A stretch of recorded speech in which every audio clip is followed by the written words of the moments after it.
Hello વિદ્યાર્થીઓ, કેમ છો? મજામાં? હું છું ચૌહાણ સર અને તમે જોઈ રહ્યા છો ઇનફાઇનાઇટ ફિઝિક્સ. આજે આપણે કરશું હિસ્ટેરિસિસ લો.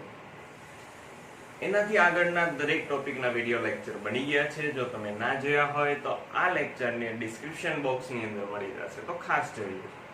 ચલો આપણે સ્ટાર્ટ કરીએ હિસ્ટેરિસિસ લો. હિસ્ટેરિસિસ લૂપ એટલે બીજું કઈ ન થાય. હિસ્ટેરિસિસ લૂપ એટલે બી અને એચ આ બેયનો વક્ર, આ બેયનો ગ્રાફ, આ બેચ વક્રમાં ઘેરાયેલું ક્ષેત્રફળ આપણે આપશે ઉષ્મા ઉર્જા નો વ્યય. કોઈ પણ પદાર્થનો બેચ વક્ર દોરો એટલે તમને એની અંદરથી શું મળે? ઉષ્મા ઉર્જાનો વ્યય મળે કે કેટલો વ્યય થાય. તો બેચ વક્રને સમજવા માટે એક સાઈડ આપણે ગ્રાફ દોરશું અને એક સાઈડ પદાર્થની અવસ્થા કેવી થાય એ દોરશું. તો આ સાઈડ આપણો ગ્રાફ ડ્રો કરીએ આપણે.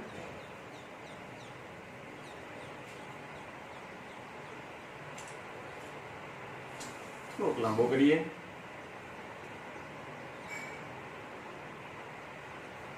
ઓકે, અહીંયા આપણે રાખી દઈએ બી, અહીંયા આપણે રાખી દઈએ એચ. ચાલો બીએચ વક્ર દોરવાનો છે. ઓ બિંદુ એથી આપણે એની સ્ટાર્ટ કરશું, એનું શરૂઆત કરશું. ચાલો તો આપણે શું કરશું? એક ફેરોમેગ્નેટિક દ્રવ્ય લઈશું અને આ ફેરોમેગ્નેટિક દ્રવ્યને આપણે મૂકશું સોલેનોઇડમાં. સોલેનોઇડમાં પ્રવાહ પસાર કરાવશું. સોલેનોઇડમાંથી જો પ્રવાહ વહે તો આપણે ખબર છે શું ઉત્પન્ન થાય? ચુંબકીય ક્ષેત્ર. તો એ ચુંબકીય ક્ષેત્રમાં આપણો ફેરોમેગ્નેટિક પદાર્થ આવશે. તો સોલેનોઇડનું બાહ્ય ચુંબકીય ક્ષેત્ર, બરોબર, સોલેનોઇડનું બાહ્ય ચુંબકીય એટલે કે સોલેનોઇડે જે ચુંબકીય ક્ષેત્ર ઉત્પન્ન કર્યું એની વાત કરું છું, એના મુજબ એ જ બનશે.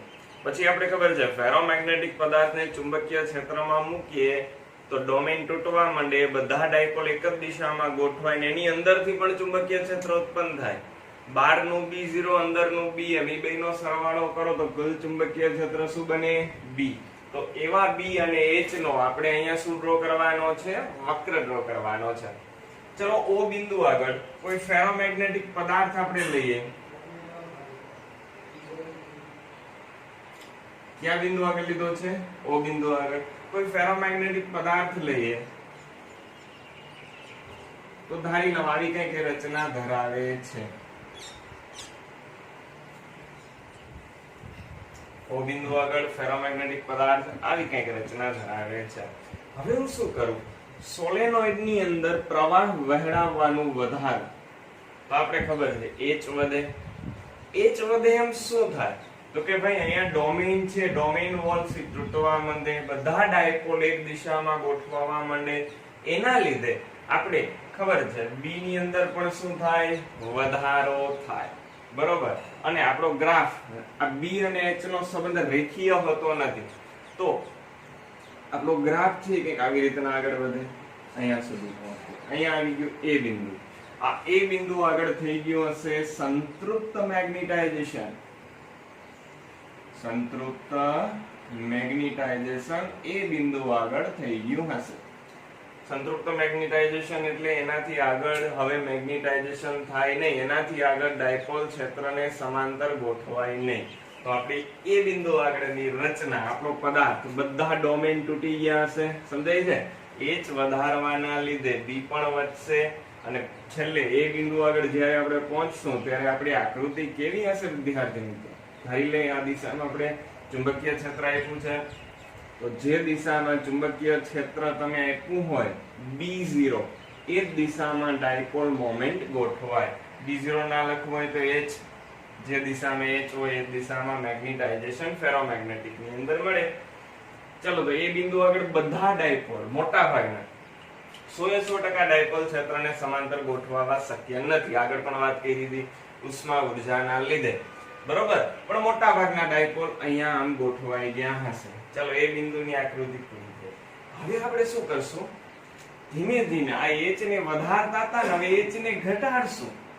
H ને ઘટાડવા શું કરવાનું? તો કે સોલેનોઇડ માંથી જે પ્રવાહ છે એ ધીમે ધીમે ઘટાડતા જાવ. સોલેનોઇડ નો પ્રવાહ ઘટાડતા જાવ તો આ અક્ષમાં આપણે એમ રિટર્ન આવીએ, બરોબર. અને ચુંબકીય ક્ષેત્ર સ્વાભાવિક વસ્તુ છે, ઘટે. પણ ઈ ને ઈ માર્ગે ઈ પાછું આવતું નથી. એ કેવી રીતના જાય છે? તો કે આવી રીતે જાય છે. બરોબર. શું કર્યું આપણે? અહીંયા પહોંચી ગયા હતા. હવે એનું એચ જે હતો બહારથી સોલેનોઇડમાં પ્રવાહ વહેડાવવાનો હતો એ આપણે ઘટાડ્યો. જો એ ઘટાડતા જઈએ તો આપણે આ બિંદુ આગળ પહોંચીએ છીએ. આ બિંદુને બી નામ આપી દઉં અને એને કહેવાય પદાર્થની રિટેન્ટિવિટી. શું કહેવાય એને? પદાર્થની રિટેન્ટિવિટી. આનો અર્થ તમને સમજાય છે? આ શું કહેવા માંગે છે? આનો મીનિંગ શું? ધ્યાનથી સમજજો. પેલા સોલેનોઇડ લીધો, એની અંદર પ્રવાહ વહેડાયો, એની અંદર લોખંડનો ટુકડો મૂક્યો. ધારી લે લોખંડ ફેરોમેગ્નેટિક છે, તો પેલા શું થયું? ધ્યાનથી સમજજો. તો કે ભાઈ પેલા એના ડોમેઇન તૂટવા માંડ્યા અને બધા ડોમેઇન એક જ દિશામાં અહીંયા પહોંચ્યા તો ગોઠવાય. રેડી? હવે મેં બહારથી પ્રવાહ આપવાનું બંધ કરી દીધું અથવા તો ઘટાડતા ગયા, તો H ના મૂલ્યમાં ઘટાડો થાય એમ ચુંબકીય ક્ષેત્રમાં પણ આપણે ખબર છે ઘટાડો થશે. પદાર્થના ચુંબકીય ક્ષેત્રની અંદર ઘટાડો થશે. પણ જુઓ, આટલું ચુંબકીય ક્ષેત્ર એની અંદર રહી ગયું. આટલું ચુંબકીય ક્ષેત્ર તમે હવે સોલેનોઇડ માંથી પ્રવાહ વહેડાવવાનો બંધ કરી દીધો છે, છતાં પણ ઈ જે લોખંડનો ટુકડો હતો એમાં આટલું ચુંબકીય ક્ષેત્ર રહી ગયું. જ્યાં રહી જાય છે એને શું કહેવાય? પદાર્થની રિટેન્ટિવિટી. તો જરાક વિચારો, મારે બનાવવો છે કાયમી ચુંબક. કાયમી ચુંબક થોડુંક આપણે ભણ્યા, આગળ હજી ક્વેશ્ચન પણ છે. પણ કાયમી ચુંબક એટલે શું થાય? જે લાંબા સમય સુધી ચુંબકત્વ જાળવી શકે. તો કાયમી ચુંબક બનાવવા માટે કેવો પદાર્થ સિલેક્ટ કરવાનો? જેની રિટેન્ટિવિટી વધારે હોય એવો કે ઓછી હોય એવો? સ્વાભાવિક વસ્તુ છે, જેની રિટેન્ટિવિટી વધારે એ વધારે ચુંબકીય ક્ષેત્ર ધરાવશે. બહારથી તમે સોલેનોઇડ ની અંદર પ્રવાહ પસાર કરવાનું બંધ કરી દેશો તો પણ એ ચુંબકીય ક્ષેત્ર હવે ધરાવશે. ટૂંકમાં એ મેગ્નેટ તરીકે વર્તશે. એ લોખંડ નથી, હવે એ ચુંબક બની ગયો, કેમ કે ચુંબકીય ક્ષેત્ર પોતાનામાંથી ઉત્પન્ન કરશે. ચાલો, બી બિંદુ આગળ રચના કેવી હોય એની આપણે વાત કરીએ. અહીંયા કરીએ આપણું બી બિંદુ.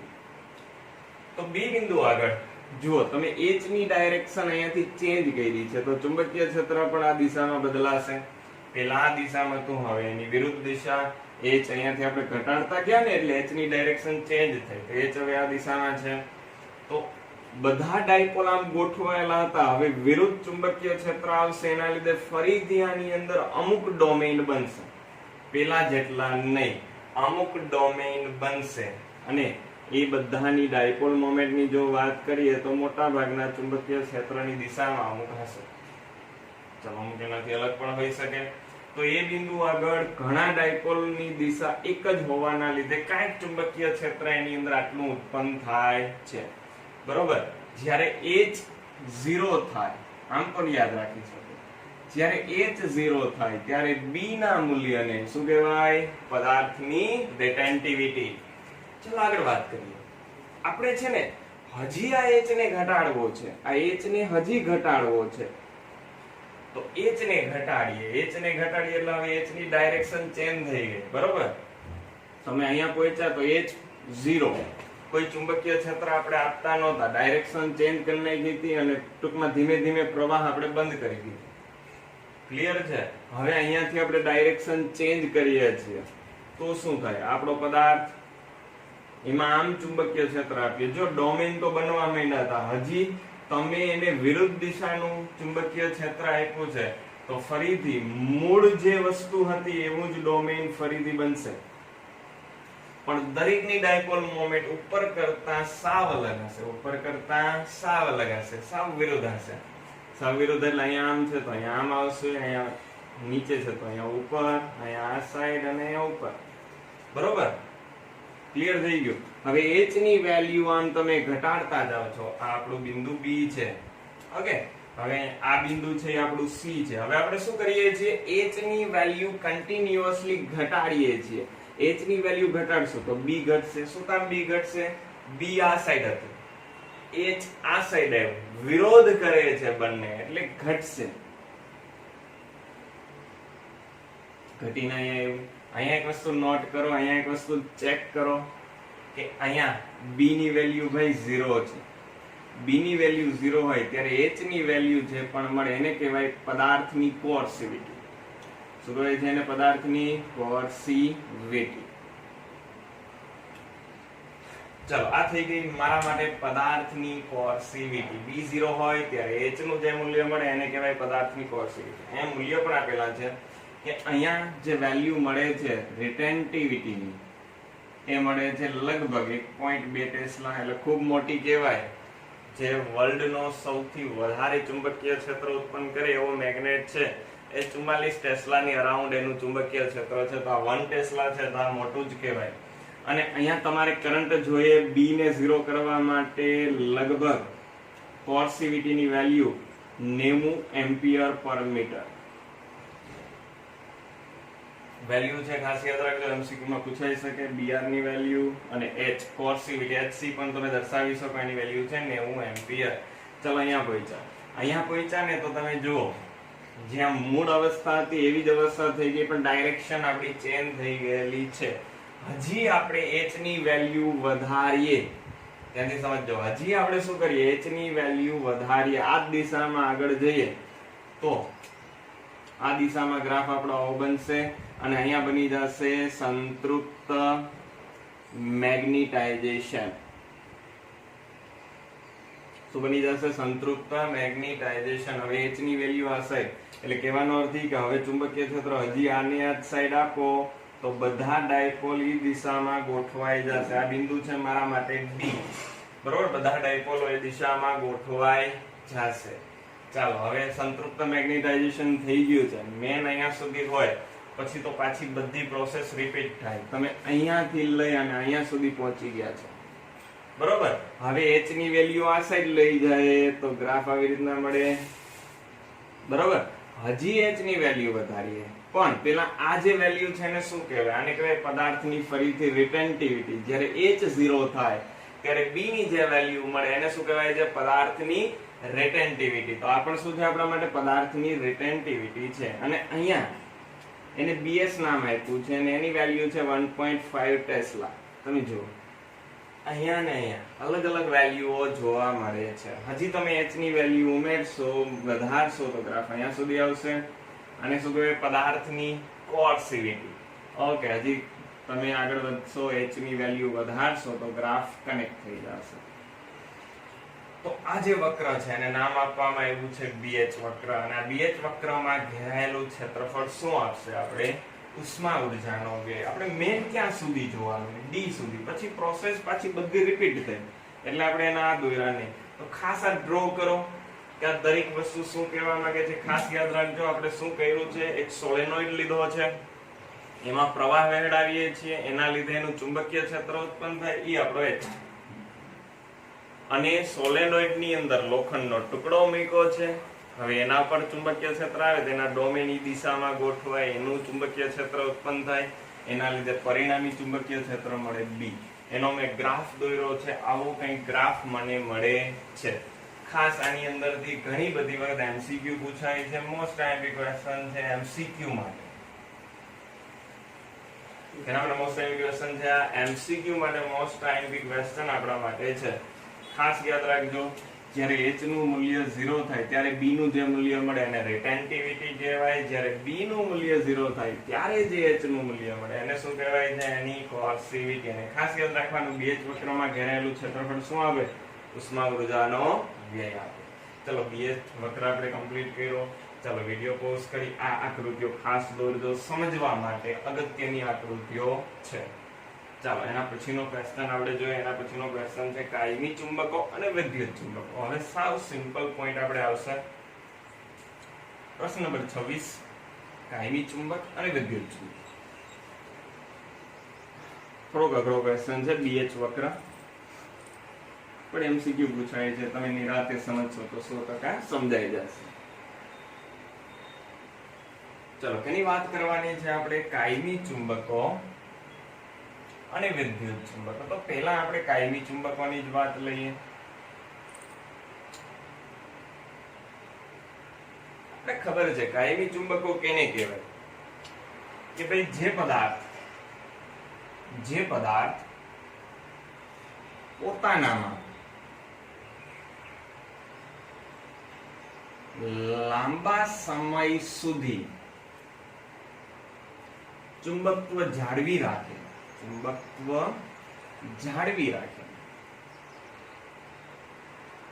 તેને કાયમી ચુંબકો કહે છે. તેને કાયમી ચુંબકો કહે છે. હમણાં જ આપણે જોયું એક લોખંડનું ઉદાહરણ કે ભાઈ સોલેનોઇડ લ્યો, પ્રવાહ વહેડાવો, ચુંબકીય ક્ષેત્ર ઉત્પન્ન થાય. ચુંબકીય ક્ષેત્રમાં લોખંડનો ટુકડો મૂકી દો, એના ડોમેન એ દિશામાં ગોઠવાઈ જાય, બહારથી પ્રવાહ વહેડાવવાનું બંધ કરો, સોલેનોઇડનું ચુંબકીય ક્ષેત્ર બંધ થઈ ગયું, પણ લોખંડમાં ચુંબકીય ક્ષેત્ર રહી જાય. બરોબર, તો લોખંડ કાયમી ચુંબક તરીકે વર્તે છે. એની બીજી ઘણી બધી ધાતુઓ છે, દાખલા તરીકે એલ્નિકો કાયમી ચુંબક તરીકે વર્તે છે.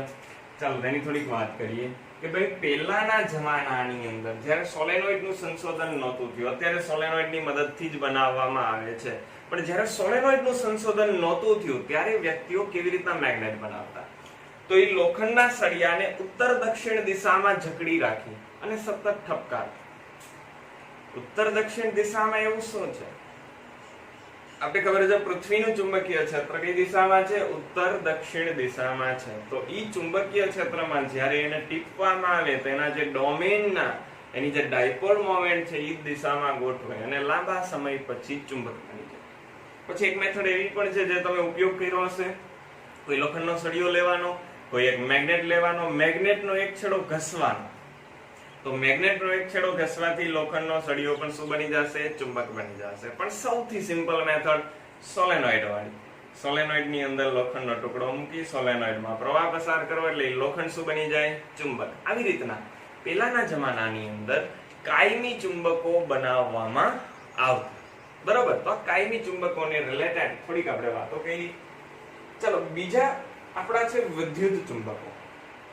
તો આપણે એની પણ વાત કરશું કે વિદ્યુત ચુંબકો કેવી રીતના બનાવી શકીએ. બરોબર, ચાલો તો એની વાત કરીએ.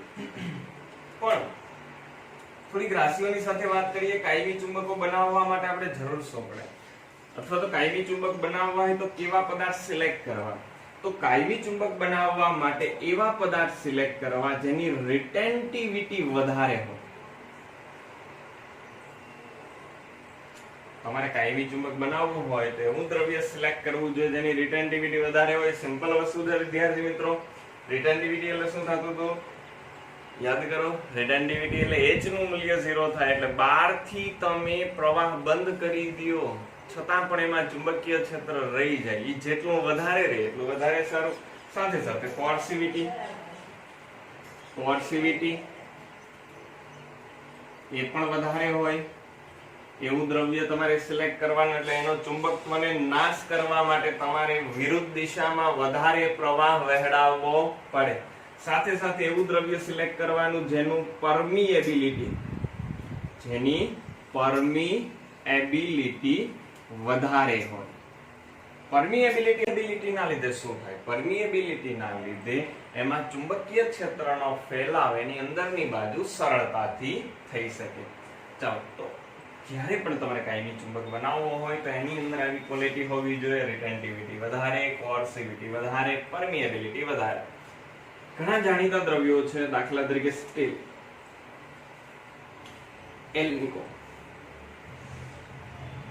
એલ્નિકો તમને યાદ છે ને કે એની મિશ્ર ધાતુ જે પૂછાય છે ઘણી બધી વખત, એલ્યુમિનિયમ, નિકલ, કોબાલ્ટ, અને બે કઈ ધાતુ બીજી? લોખંડ ને તાંબુ. ચાલો, એક ધાતુ છે ટિકોનાર, મિશ્ર ધાતુ ટિકોનાર. આનો પણ ઉપયોગ થાય છે કાયમી ચુંબક બનાવવા માટે. ચાલો, તો થોડીક આપણે વાત કરી કાયમી ચુંબકોની. હવે આપણે શું ભણવાનું છે? નેક્સ્ટ ટોપિક આપણો છે વિદ્યુત ચુંબકો. શું ભણશું હવે આપણે?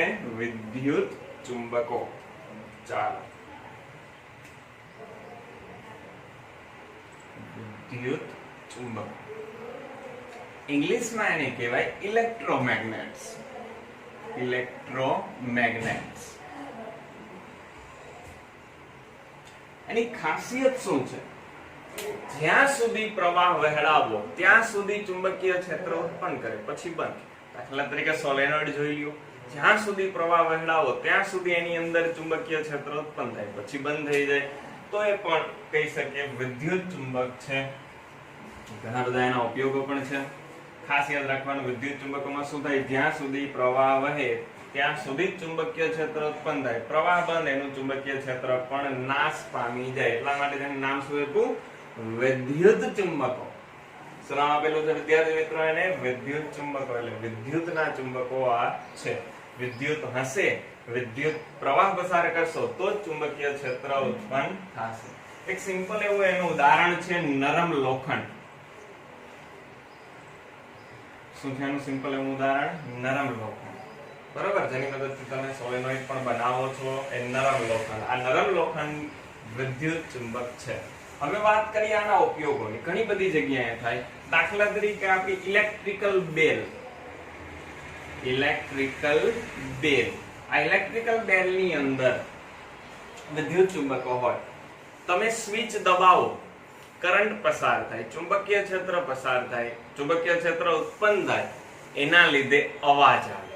બરોબર, તમે સ્વિચ બંધ કરી દો, સ્વિચ બંધ કરવાથી શું થાય? પ્રવાહ વહેવાનું બંધ થાય, ચુંબકીય ક્ષેત્ર ઉત્પન્ન થવાનું બંધ થાય, અવાજ બંધ થઈ જાય. તો જ્યાં સુધી પ્રવાહ વહે ત્યાં જ સુધી અવાજ આવે. તો એ જે કન્સેપ્ટ છે ઇલેક્ટ્રિક બેલનો, એના પરથી આપણે મેળવો છે વિદ્યુત ચુંબકો પરથી. પછી લાઉડ સ્પીકર. એક વસ્તુ તમે નોટ કરી હશે, કોઈ લાઉડ સ્પીકર ને તમારે સ્ટાર્ટ કરવું હોય તો ઇલેક્ટ્રિકલ સપ્લાય આપવી પડે. શું કામ? અહીંયાથી તમને ખબર પડી ગઈ હશે. ચાલો, પછી જે ટેલિફોનનો ડાયફ્રાગ્રામ હોય, જૂના આવતા ટેલિફોનનો ડાયફ્રાગ્રામ, એની અંદર પણ આપણે આનો ઉપયોગ થાય છે. એ જે લાઈન વાળા કનેક્ટેડ વાળા જે આવતા, એના માટે તમારે વિદ્યુત ઉર્જાની જરૂર પડતી. જો લાઈટ આવતી હોય તો જ ફોન લાગે, નહીતર નહીં. ચાલો, તો એની અંદર પણ વિદ્યુત ચુંબકોનો યુઝ થતો. સાથે અત્યારે ઇલેક્ટ્રો મેગ્નેટિક ક્રેન આવે છે, જેની મદદથી તમે કોઈ પણ વસ્તુને ઉચકી અને એને મૂકી પણ શકો. ચાલો, તો અહીંયા સિમ્પલ એવો ક્વેશ્ચન હતો. પ્રશ્ન નંબર 26 આપણો કમ્પ્લીટ થઈ ગયો. એના પછીનો ક્વેશ્ચન છે પ્રશ્ન નંબર 27. સૌ સિમ્પલ છે. હવે પ્રશ્ન નંબર 27 કંઈક આવો છે કે BH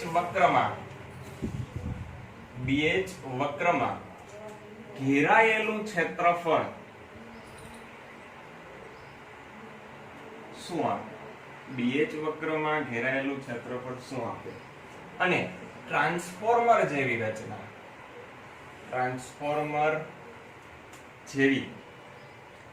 રચના, માટે BH વક્ર કેવો હોવો જોઈએ?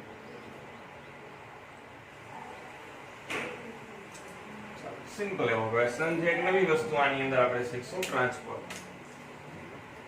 એક વસ્તુ યાદ રાખજો, લાઈફની અંદર જો તમારે સક્સેસ થવું હોય તો હંમેશા 3H યાદ રાખજો. 3H એટલે શું છે? એક તો હાર્ડવર્ક કરવાનું, એક હેડવર્ક કરવાનું અને હાર્ડવર્ક કરવાનું. એટલે કે આપણે જે પણ કામ કરીએ દિલથી કરવાનું, સાથે સાથે મગજનો ઉપયોગ કરીને કરવાનું, સ્માર્ટ વર્ક કરવાનું, ખાલી વર્ક નથી કરવાનું. શું કરવાનું છે? સ્માર્ટ વર્ક કરવાનું છે. સાથે સાથે હાર્ડ વર્ક કરવાનું, ખૂબ જ મહેનત કરવાની. 100% તમે આ 3H યાદ રાખશો, સક્સેસ થશો. ઓકે, ચાલો આગળ વાત કરીએ. BH વક્રમાં ઘેરાયેલું ક્ષેત્રફળ, હમણાં જ આપણે વાત કરી. શું આપશે? ઉષ્મા ઉર્જાનો વ્યય. શું આપવાનું છે? ઉષ્મા ઉર્જાનો વ્યય આપશે. સાથે આપણે વાત કરીએ ટ્રાન્સફોર્મર. ટ્રાન્સફોર્મર એક એવી રચના છે જેની મદદથી તમે વોલ્ટેજને વધારી કે ઘટાડી શકો. ચેપ્ટર નંબર 7 એસી કરંટ, એની અંદર ડીપમાં ભણશો. અત્યારે એટલું યાદ રાખીએ, ટ્રાન્સફોર્મર બે પ્રકારના આવે, સ્ટેપ અપ, સ્ટેપ ડાઉન. એક વોલ્ટેજ વધારે, એક ઘટાડે. સ્ટેપ અપ વધારે, સ્ટેપ ડાઉન ઘટાડે. ચલો, તો ટ્રાન્સફોર્મર ની અંદર પણ આવી વસ્તુઓ થાય છે. ટ્રાન્સફોર્મર ની અંદર તમારે પ્રવાહ વહેલાવી ચુંબકીય ક્ષેત્ર ઉત્પન્ન કરવાનું હોય છે. તો એના માટે હિસ્ટેરેસિસ સાયકલ કેવી રખાય? તમે જ વિચારો કેવી રખાય. જો હિસ્ટેરેસિસ સાયકલ જેટલી પહોળી એટલો ઉષ્મા ઉર્જાનો વ્યય વધારે.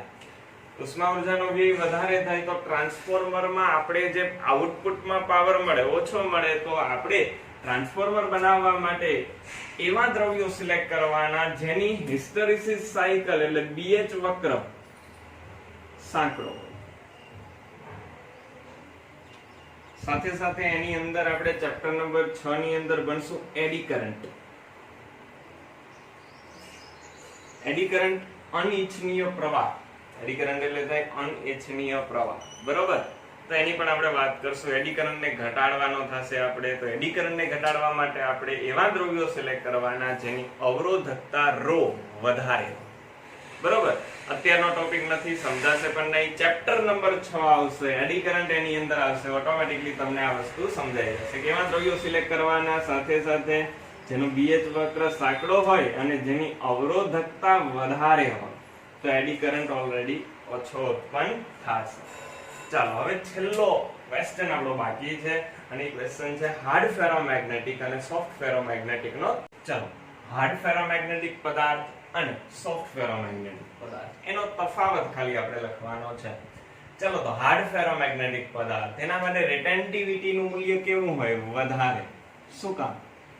હાર્ડ ફેરોમેગ્નેટિક પદાર્થ કેને કહેવાય? જે લાંબા સમય સુધી ચુંબકત્વને જાળવી નાખે.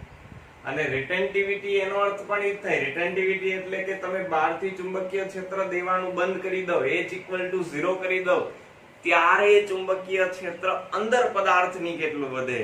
તો અહીંયા કેવું જોઈએ? રિટેન્ટિવિટી આવા પદાર્થની વધારે હોવી જોઈએ. સોફ્ટ ફેરોમેગ્નેટિક માટે રિટેન્ટિવિટી પદાર્થની ઓછી હોવી જોઈએ.